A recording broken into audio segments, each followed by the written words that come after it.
Alrighty boys, so we have something very fun to talk to you about today, this game. I wanted to talk to you boys and girls about when to go which form with Kayn and why. So get ready for the yapper sesh, because we're going to have a lot of fun chit-chatting about this with my Twitch chat. Chit-chat with the Twitch chat. So first things first, I'm going Blue Spy with Dark Harvest Inspiration. If I wanted to, I can go whatever form I wanted first, red or blue, depending on whatever form I get. That's what you call purple Kayn. So that we're just going to start you out with something a little bit more advanced. Most of the time, if you know you want to go red, you take Conquer Inspiration. Most of the time, if you know you want to go blue, you take Dark Harvest Inspiration. I think blue's way better right now. I think you should try to play blue as much as you can, or you should at least play a Lethality version of red.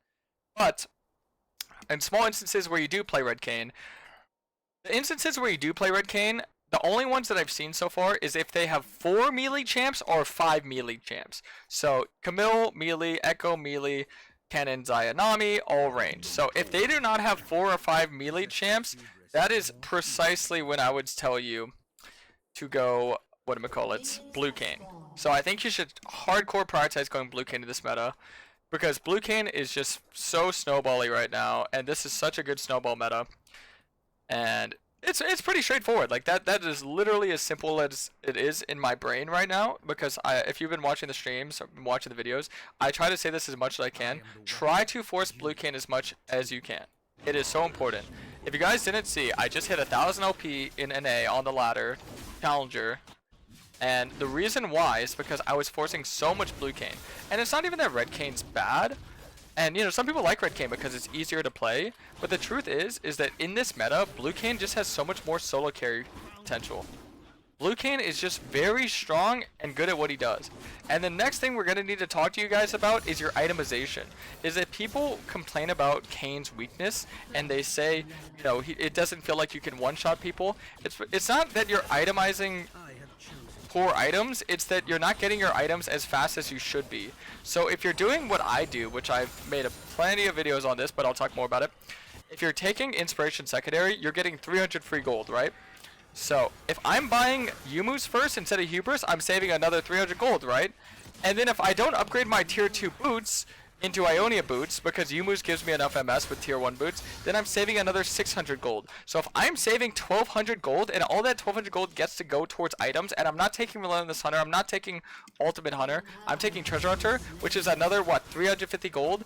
If I'm getting that much bonus gold, and I'm getting my items that much faster, guys, that is why my Kayn does more damage than your Kayn. Because that, on top of very fast pathing tactics, being able to get, you know, more time on the map, because that's what fast pathing equals. It equals more time on the map, it equals clearing your camps faster and faster and faster per rotation, and oh, scary. And this is why my Kayn does more damage than the average Kayn player.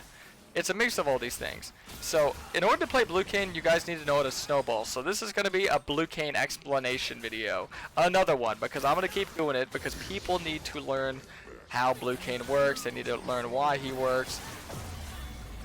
So, oh wow, great job by my team there. Way to just absolutely obliterate this Echo.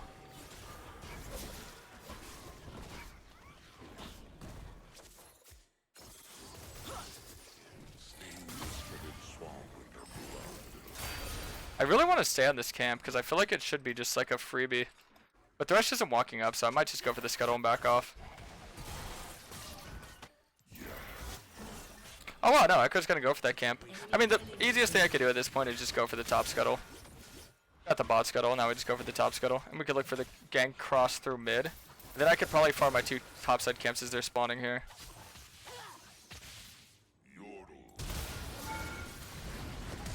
So close.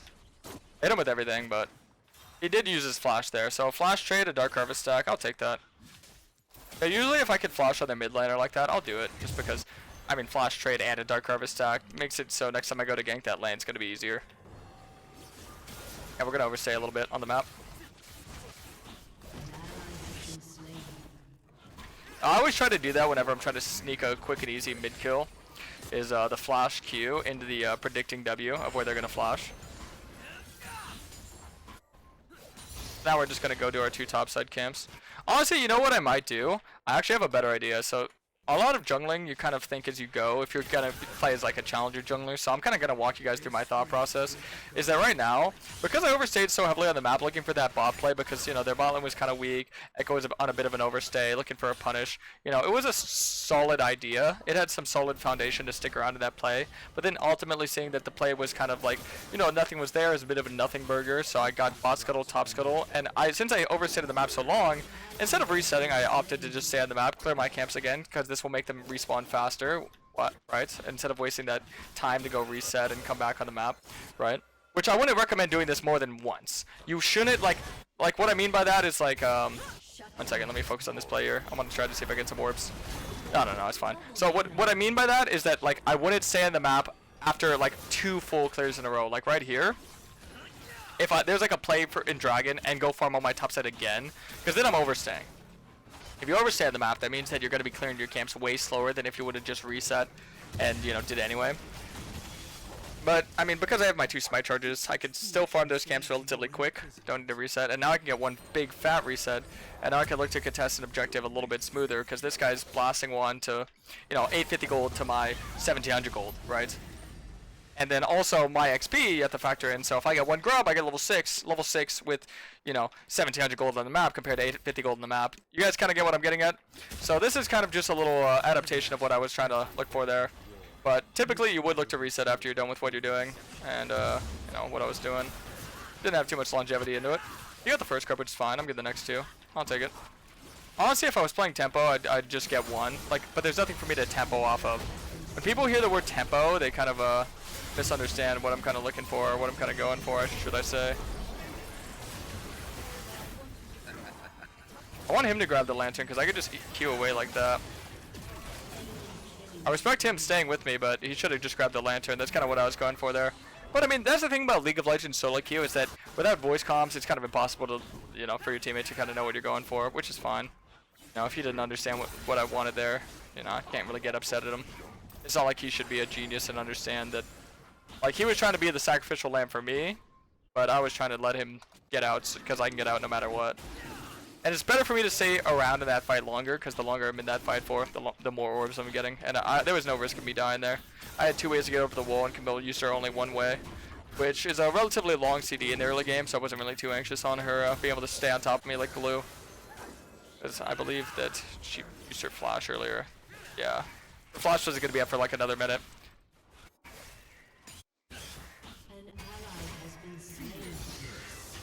We just do another full clear of our camps. Definitely want to find some success in bot lane here. So more on the topic of knowing which form to go first. A big reason why you can't go red Kayn into sometimes what you would imagine to be like very melee heavy comps. Like, you know, I think Pyke is a good like example of like a bait melee champion, or Kiana or Zed. Any melee assassin is usually a bait example of when you think you should go red but you really shouldn't. Because do you guys want to know what the hardest counter to red Kayn is? Actually, let me ask, because I'm streaming right now. Let me ask, Twitch chat, what do you guys think is the hardest counter to red Kayn? And a lot of people, they would actually say anti-heal. I actually disagree. I don't think anti-heal is the hardest counter to red Kayn. It's a counter, but the hardest, no. It's any champion that has the big M. Oh yeah, someone got it. Someone got it. Oh no, you guys got it. Okay, yeah. Okay, good. Everyone in chat, for the most part, had it. Okay, one guy said big booty Latinas. I don't think that's it. Maybe. Maybe. No. Okay, no, it's mobility. You're right. Yeah, it's 100% mobility. So a lot of times when you're playing into a team comp, they could space you out really well. If you're playing red Kayn and they could just like, you know, run away from you whenever they want, it's very hard to do anything as red Kayn in those situations. It's extremely, extremely hard to play red Kayn in situations where you can't actually like stay on top of them. So I would definitely recommend playing blue Kayn in a lot of those situations. Like, I just recommend forcing blue Kayn as much as you can, I would say. Oh, looks like she just ran all the way back. Gotcha. I saw her with my E. So as soon as I saw her there with my E, you know, I think that's one of those things that you have to pay attention to. Not too many people will catch on to that one, but if you did, that's a little Kayn. That's Kayn lesson number 1, right? I feel like that's lesson number 1. Pay attention to those situations.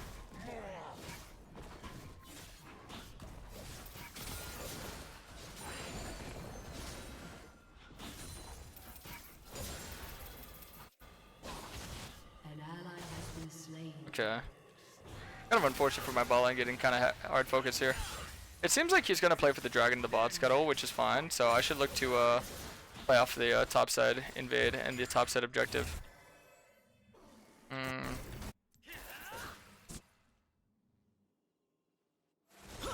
don't understand. What is it? The E? So I could actually walk that through with you next time I use it. Well, I could give you the basic understanding, demon. Alright. So whenever you're using your E, if you ever notice that little orb that pops up, that little orb is what tells you that an enemy is nearby. So if they're invis or in a bush, it'll still tell you that they're nearby. So see right here, it doesn't show the E, but if she got closer to me, it would show the E. It would show the little orb ball. So it's the little orb ball that you're looking for. That's what you're kind of looking out for. So I'm so confident in this thought process that you should not be going red in a lot of your games, that even when I get my red form first here, I'm still going to wait for my blue. I'm very confident that blue is the better form. But like I said, there is sometimes where you do go purple Kayn, and the reason why I wouldn't go purple Kayn here is due to that mobility that I talked about earlier, is that their team just has too much mobility. You know what the biggest like counter to like red Kayn is? It's like champs like Ahri. You're just never going to be able to touch them. So whenever they have like a bunch of champs that you're just never going to be able to touch, yeah, that's when I think red Kayn's just not very good. Like red Kayn I guess wouldn't be horrible here, but blue I just think is better.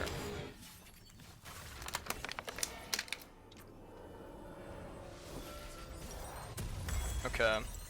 Definitely think Axiom here, second's good. Because I wouldn't really say their shields are going to stop me from killing anybody. They do have a solid amount of shields, so I'll probably get a fourth item, like Serpents that is. Like Echo W, Camille, passive, Xayah barrier. But it's nothing that's going to stop me from killing anybody. So if nothing's going to stop me from killing anybody, that's when Axiom is going to be your best second item. Axiom is really, really good. It's probably the best snowballing assassin item in the game. A lot of people have the misconception that it's Hubris, but I can promise you, and I could debate with you, and I could give you full reassurance that Hubris is not the best assassin snowball item. It is, in fact, Axiom. Because what equals plays is your CDs, your ulti. So having your ult up more often, that's what's going to give you plays. Like the whole premise as why you take Cosmic Insight is because it's not just snowballing from getting early boots, it's snowballing from having your flash up earlier. Your CDs is such an important thing to play off of, I would say. So, something that I would kind of keep in mind here.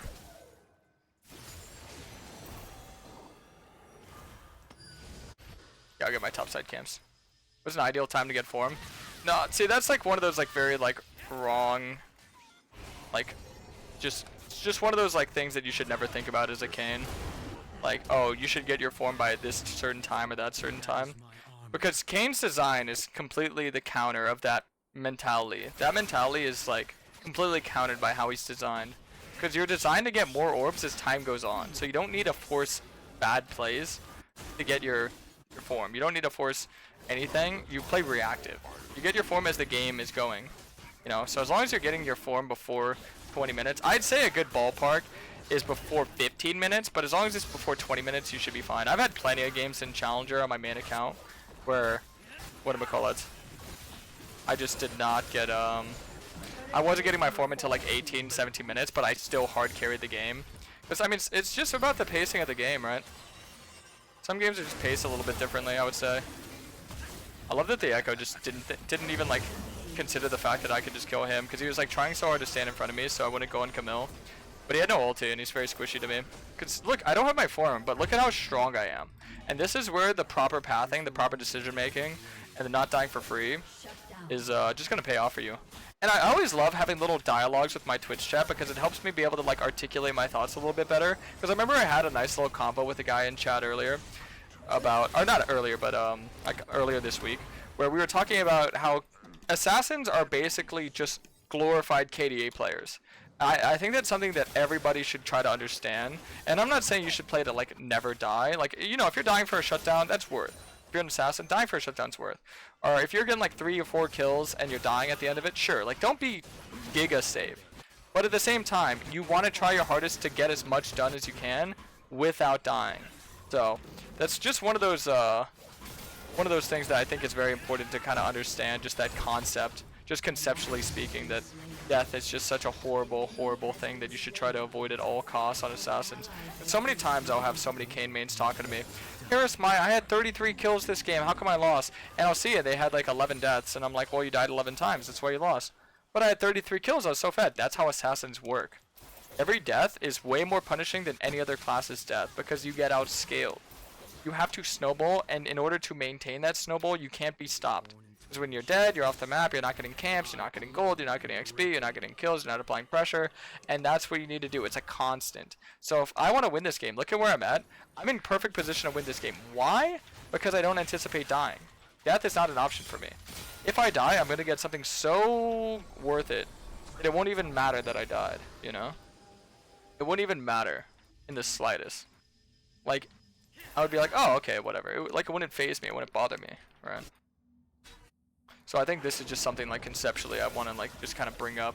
Because I think there's a lot of things that Kayn mains get misconception of, which is perfectly fine. You know, that's what I'm here. That's what I'm happy to like try and teach you guys, and that's what I'm happy to, you know, have you understand. And then it also gives us a nice little dialogue where we can have a nice back and forth where I can learn a lot from you guys and maybe just my approach on how I say things, or sometimes I learn things just that I wouldn't have thought of on my own, you know. So that's really why I love this whole streaming and YouTube and content creation, because it really does help me better my own play and my own thoughts on how the game and champion works, right? So a little bit of love to you guys. Shout out to all of you.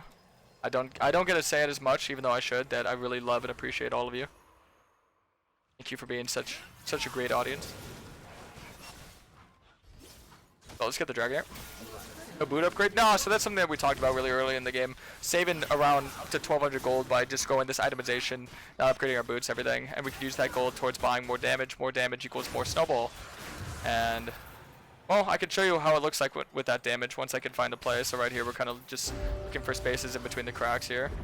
That's what I like to call this. Looking for spaces between the cracks. You can see a little cannon here. Get a little pokety poke. Let Vayne get the kill. And get the wave, and we get the tower. I'll let her get the tower solo because I just yoinked her wave, but the reason why I did is so we can apply the pressure down here, and then we can look for another play elsewhere.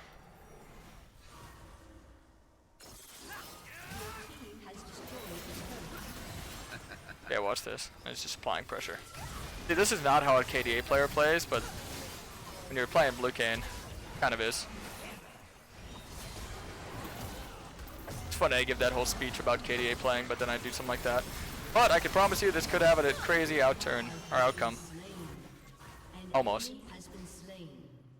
That's the fun of assassins, is playing someone who's like such a lethal weapon that you could just do so much with. Having that like potential to just do all this and see what you can get away with and what you can't get away with. That's when you find League to become so addicting and just so thought-provoking, where you're just constantly thinking like, oh, can I get away with this? Can I do this? Can I do that? No. Oh my god, she missed. That's hilarious. I totally would have went for the Q kill shot there, but I honestly should have actually. I should have. I don't know why I didn't. See, that's where I'm playing like too safe. Like I said, the whole like understanding what's safe and what's too safe. Because I was like, okay, well, if she just flashes this, I'm dead and it's not worth. And I give a big shutdown to Camille, who's probably the worst person on their team to give a shutdown to. But at the same time, I don't think she had it, because I think she would have just flashed immediately when I used my W. So being hesitant kind of it's a double-edged sword, right? It really is. Ooh, great positioning. Great hook. So do you guys want to know how you could tell if you don't know if they have flash or not? How to tell if they have flash? It's pathing, right? So let me make a play in mid. I want to talk to you about that because I think it's something that's very fun to kind of talk about and that might interest some of y'all. One second. Oh, that's a little bit too much, Thresh. They gotta factor in that the echo was there too. So the pathing, if they run like this, that means they don't have flash. If they run straight towards a wall, that means they have flash. Because based on their clicks, you can easily determine if they have flash or not. And if I see them just running straight to a wall, that's when I just go inside them and I stay inside them as long as I can. Because that is a clear indicator that they are going to flash away from me. And if I just stay inside them, either A, they're not going to be able to, even get their flash off because my team will have enough damage to follow through, or they'll just flash the wall and I'll still be inside of them.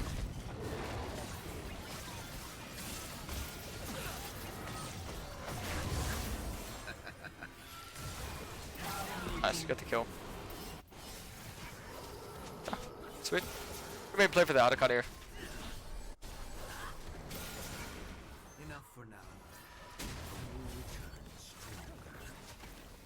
Maybe play for the Otacon here. I'm kidding, by the way. Otacon's useless. That was a bait to see who was actually going to be like on the edge of their seat. Like, oh, Otacon. No. I always tell you guys every single stream, Otacon's like a big waste of time. For what you're putting in and what you're getting out, it's not worth it. That's what people don't factor it in. They just factor stats. They're like, oh, but stats. Oh, but this. Oh, but that. Think about time. Think about risk. Think about all that. Think about what you could be using that time for. You know, opposite of that. It's just not worth it.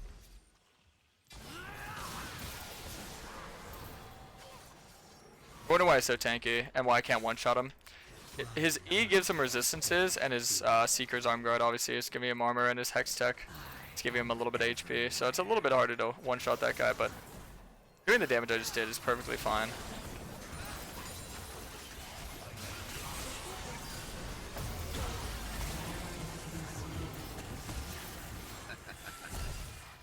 Oh, barrier.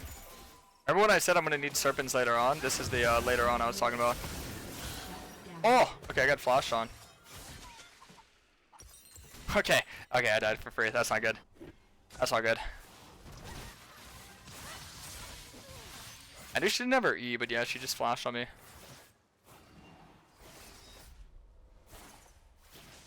We're not really fighting with their Vayne either. Kinda not good. See, if I die like 3 times like that, that's how you lose a game, 100%.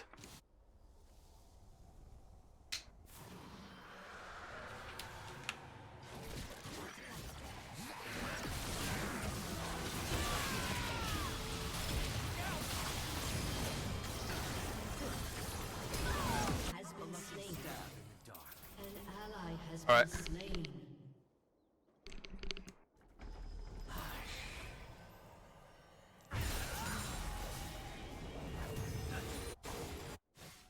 Echo might look for a play. Oh no, he's just looking for the invade.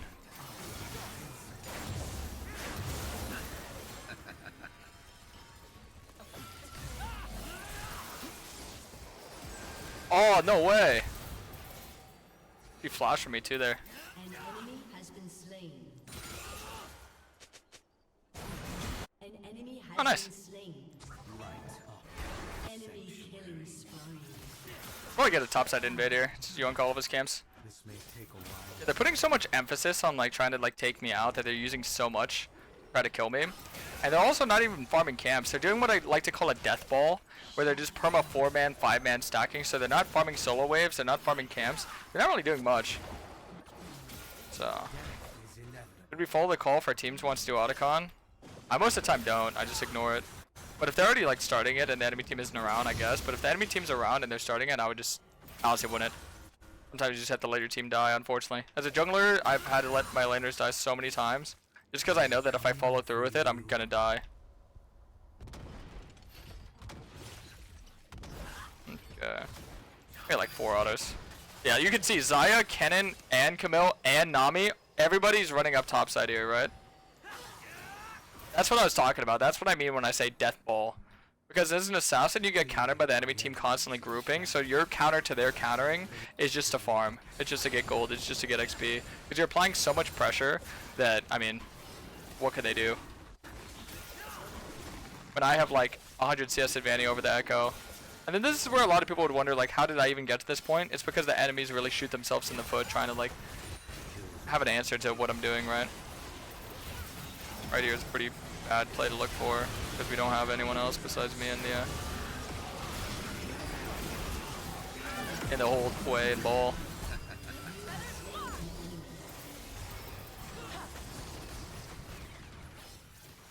Yeah, can't wait for that Serpent. It's gonna help us out a lot, because the Bloodthirster Xayah with the barrier. I was right, I was about needing barrier this game. I 100% was. Good to know. I do prefer being right as opposed to being wrong. I'm gonna go for my blue here. Just play off my CDs. Aatrox should be able to help.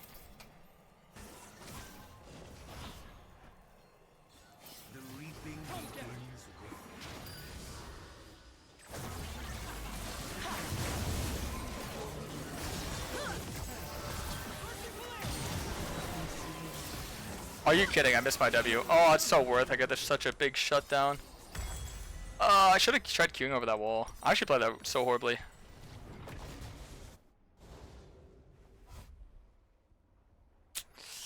Man, Aatrox played that so well too. I'm sad. Does Zerker's Greaves still upgrade into Zephyr? Wait, how do you get Zephyr? Forget, which boot is it that upgrades into Zephyr? Oh, not Zephyr. What am I saying? Not Zephyr. It's the other one. Isn't that other item? Because they got Autocom, which is kind of useless. As long as they don't get Baron, we should be fine.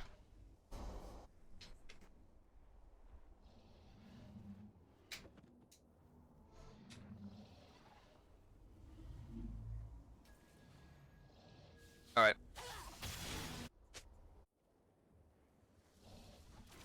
That was not the plan. Alright, let's go. Nice, good pick. I think.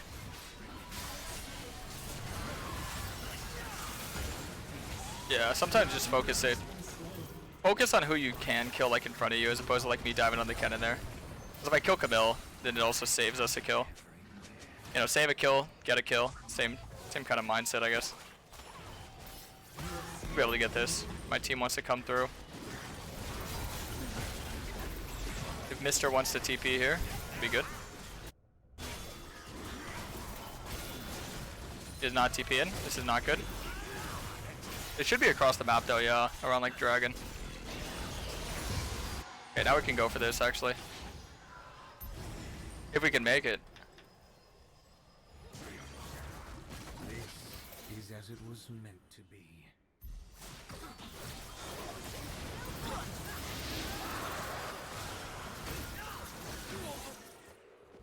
Oh my god, wait, that damage. Holy crap. Wait, what? Echo does so much damage. What?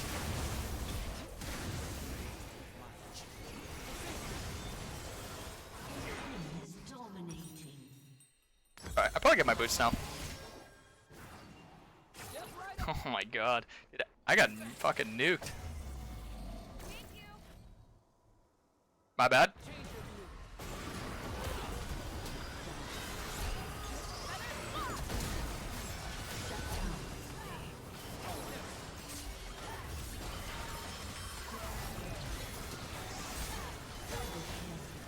Cool. My team's scaling now. That's good. Nice. Quadra kill. Good stuff. The boys have scaled. To sharpen my focus and my blade. Yeah, Imperial Mandate Nami just gives him so much damage. Ah, that makes sense. I mean, it makes sense.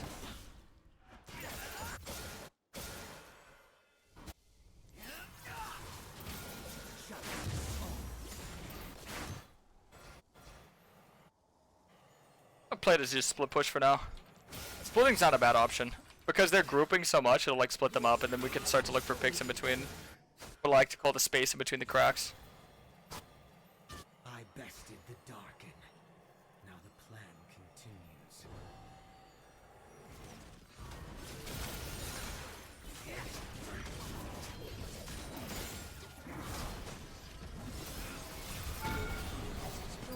We see Kayn just kind of like patiently waiting for us to come out.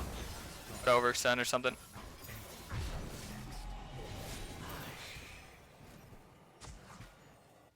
Yeah, we see 5 bot side again. That's what I'm saying. You kind of want to like catch on to this stuff mentally and just kind of like assess it. They send 5 bot side. Kayn invades all the top side camps. I was forged by the uncaring prophet. It's getting so much more gold than XP. I mean, this is why my laners are outscaling so hard. Champions scale really well too, but it's mostly just because the enemy team is not getting any gold or XP. When you group like that, the only thing that you can really get out of it is the kills, which they've gotten sometimes, but all the times that they didn't, you know what I mean? Like all those times that they didn't get anything, Is as it was meant. which is more than not if you're paying attention.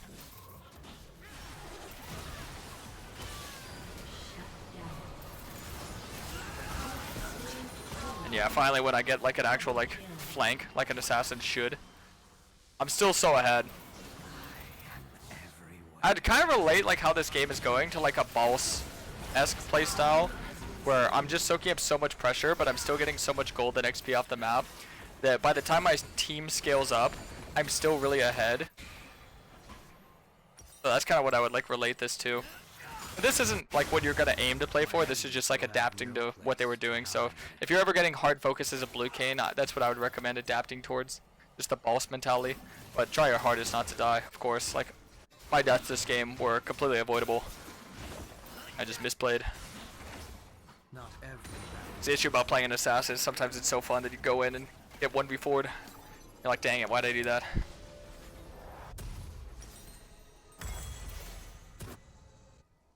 How can you force on champs like Darius and Irelia? Well, you shouldn't have looked at 1v1 champs like Darius and Irelia.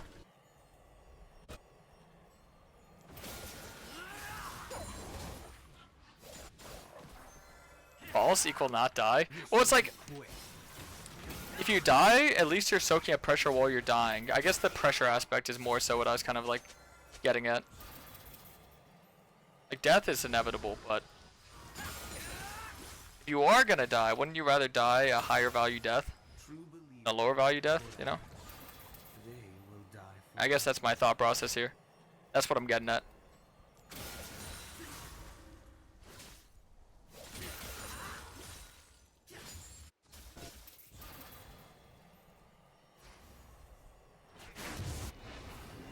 kill the mind, build the mind, free the mind.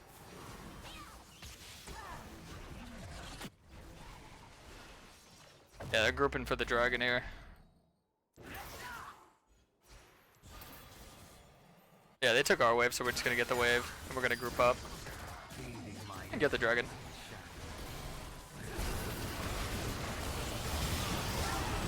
Here's one. Make sure that guy dies. I'm just gonna ulti so I don't get nuked by the echo there. Play with the Vayne here. We both have GA as well. An ally has been slain. I live in shadow. Others need light. How tedious.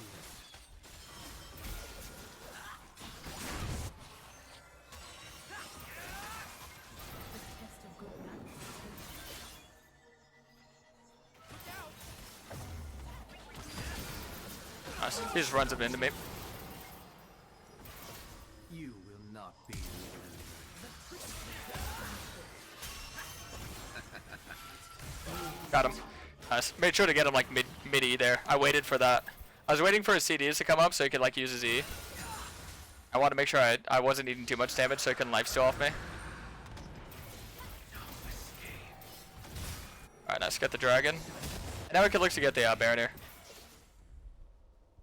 A scrying ward over sweeper because they're not standing in bushes clearing wards. You're eing in walls. Look at how I'm moving.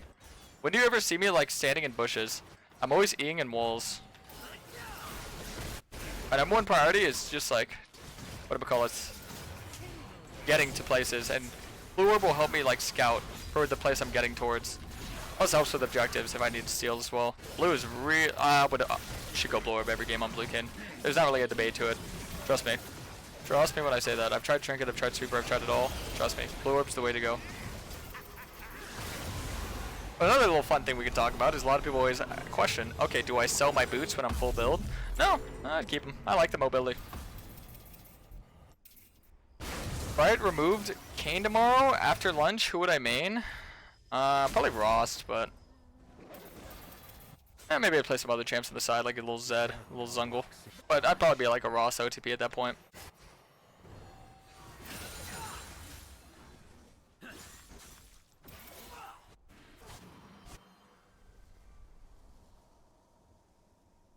But I swap my boots to Storks instead of Ione boots. I mean, it's possible. It's not the worst, I guess.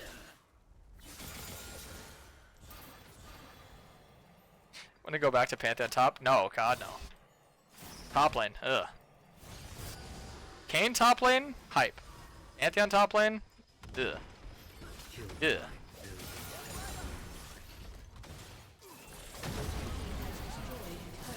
So they sent what, 3 people here for me? Slain. Enemy double kill. An enemy has been slain. Snipe one. Your team has destroyed a turret. And we out. Dude, that's what I meant when I say it's like the Balls playstyle. Do you get me now? If you're wondering why she didn't ult my W, it's because when you go out of vision, they can't see your W. So she didn't see it was coming at her. Your team has destroyed a turret. And when you're like about to go into a wall, you usually hop out of vision. The blade of Uh-huh. Your team has destroyed an inhibitor. Ah, cheese and rice, dude. Ah, GG's. Is that balls because you lived? Yeah, I know that, but see, I know it. Alright, GG's.